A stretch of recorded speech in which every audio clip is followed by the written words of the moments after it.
Assalomu alaykum. Va nihoyat mashinamiz bitdi ya. Judayam bo'ldi. Tak gilami полностью yuvildi, pol quritildi. Nexia 3 da ham kasal bor. Ili nam bosib ketadi, ili qayerdandir ham suv o'tgan bo'ladi. Chexol boshqa yangi qo'yildi. Sideniya splashnoy yuvildi.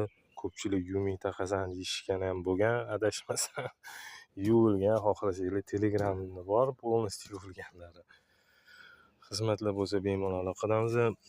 Tarpetka juda ham og'ir ahvolda edi. U deflektor uncha yechmas edim, majbur bo'ldim yechishga. Bu ham na свой risk, na свой strах yechildi bu. Ich to'la musorga to'lib ketgan ekan. Keyin hamma detallar kraskalandi. Yana nima? Bagaj yuvilgan. Men bagajdan chiqqan narsalar idealniy qilib qo'ldan kelgancha